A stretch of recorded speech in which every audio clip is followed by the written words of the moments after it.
झारखंड के सीएम हेमंत सोरेन ने नीति आयोग की बैठक में शामिल होने का ऐलान किया था। तैयारी भी कर ली थी, लेकिन फिर अचानक प्लान चेंज हो गया, यानी वो इस बैठक में नहीं पहुंचे। आखिरी वक्त में प्रधानमंत्री की अध्यक्षता वाली इस मीटिंग का बॉयकॉट सियासी गलियारों में चर्चा का विषय बन गया है।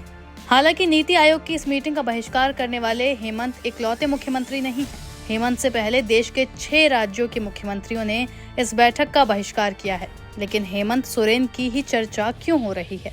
दरअसल शनिवार सुबह तक उनके आने की खबर थी, लेकिन जब मीटिंग शुरू हुई तो ना तो हेमंत पहुंचे, ना ही उनका कोई प्रतिनिधि। ऐसे में सवाल उठता है कि आखिर ऐन वक्त पर इस मीटिंग का बायकॉट क्यों किया गया? इसकी 3 बड़ी वजह हैं।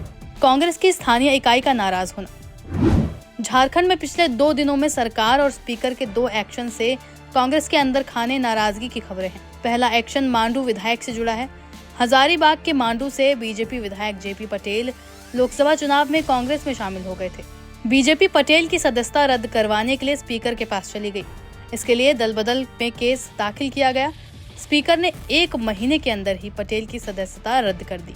कांग्रेस स्पीकर के इसी फैसले से नाराज है। पार्टी का तर्क है कि आने वाले 2 महीने में विधानसभा के चुनाव होने हैं और पटेल की सदस्यता रद्द करने का मामला सुनवाई के नाम पर टाला जा सकता था। पार्टी का कहना है कि इस मामले में सरकार और स्पीकर ने उससे सलाह मशवरा नहीं किया। नाराजगी की दूसरी बड़ी वजह ये भी है कि इरफान अंसारी के फैसले पर स्टे है। इरफान अंसारी ने ग्रामीण विभाग के तहत वीडियो ट्रांसफर के आदेश दिए हैं, जिसे मुख्यमंत्री कार्यालय द्वारा रोक दिया गया। कांग्रेस को नाराज नहीं करना चाहते सोरेन। इंडिया गठबंधन के 6 मुख्यमंत्रियों ने नीति आयोग की मीटिंग का बहिष्कार कर दिया। सिर्फ ममता बनर्जी ही इस मीटिंग में पहुंची थी, जिन्होंने लोकसभा में अकेले पश्चिम बंगाल में चुनाव लड़ा। ये बहिष्कार दिल्ली में इंडिया गठबंधन के नेताओं की मीटिंग के बाद लिया गया। इसके अलावा केरल के पी विजयन, तमिलनाडु के एम.के. स्टालिन और पंजाब के भगवंत मान ने भी मीटिंग का बॉयकॉट किया। दरअसल बात यह है कि ममता बनर्जी की पार्टी अकेले अपने दम पर बंगाल की सत्ता में है, लेकिन झारखंड की स्थिति उलट है। हेमंत को यहाँ पर कांग्रेस की बैसाखी की जरूरत है।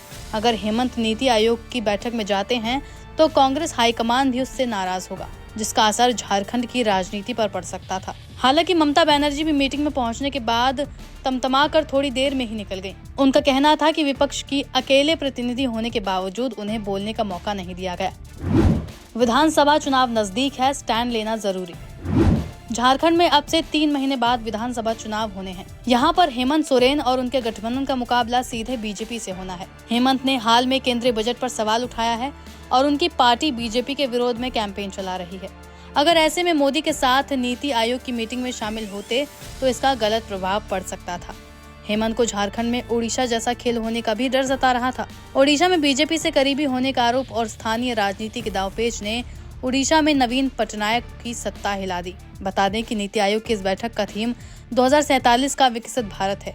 आयोग की इस मीटिंग में 2047 तक $30 ट्रिलियन इकोनॉमी, विकसित राष्ट्रों में राज्यों की भूमिका, पेयजल, बिजली, स्वास्थ्य, स्कूली शिक्षा, देश राज्यों के विकास का रोड मैप और डिजिटलीकरण जैसे विषयों पर चर्चा प्रस्तावित है।